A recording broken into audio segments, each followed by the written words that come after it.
Hey, good morning, everybody. It's a great day today. A little bit gray out, but a fantastic day nonetheless. I'm heading on to work today, and I'm thinking about, guess what? Little House on the Prairie.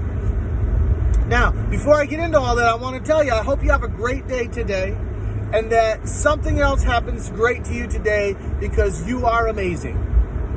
And as I get into things I've learned from Little House on the Prairie Volume 4, I don't know how many volumes there are going to be. I don't know. I'm having a good time with Little House on the Prairie. I hope you are too.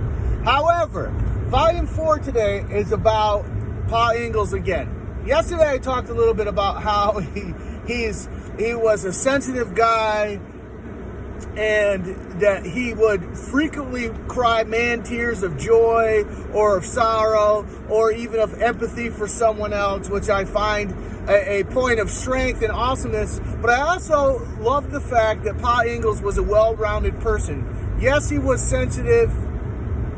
Yes, he would cry man tears. But if you went too far with he, or especially with his family, he would slap the taste out of your mouth.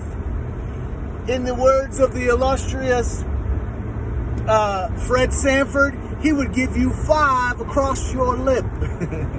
And I really enjoyed that about Charles Ingalls. The fact that, yeah, he was soft-hearted and kind, but he would knock you to frick out if you ever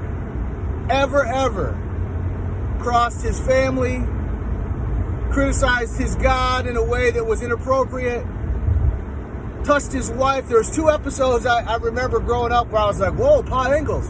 He was coming home and his wife was in town. These 2 ruffians from the town were stopped her on the bridge, and they were saying inappropriate things to her, and the guy rubbed her face in a way, and she went home and she tried to hide it from him, but ended up spilling the beans that these guys had touched her. And Pa Ingalls, you could see his fury go through the roof. He said, wait a minute, they put their hands on you, and he hopped in his wagon and went about Mach 7, the fastest horses ever, back to town, found these 2 guys. He didn't stop and have a chat about it. He leapt off his wagon and beat the crap out of both these guys.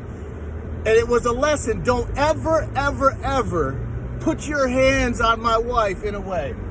And then a few years later, there's another episode where Mary had gone blind. She had moved into whatever town and got married, and he was there visiting her. And she and her husband, who was also blind, were walking across the street. And these ruffian guys in town were saying, whoa, that's a beautiful looking blind girl that you have there. And they were giving him a hard time. And right during that time, Charles had just come out of the store and caught them, bullying these 2 blind people, one being his daughter and her husband. And so he calmly sent his daughter and her husband into the hotel and laid an A-whooping on these guys like they hadn't seen in a long time.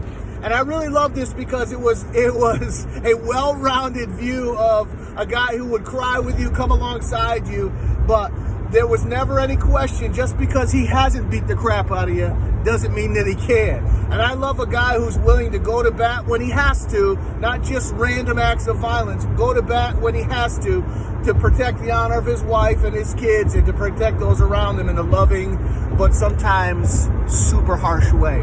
Hope that helps you. It's okay to protect your family. I'm not telling you to go run around beating people up, but I just thought as a kid growing up that was a great thing that I loved about Pa Ingalls, how he was a well-rounded guy, would cry with you, but also punch your face if you needed it. Have a great day. Peace.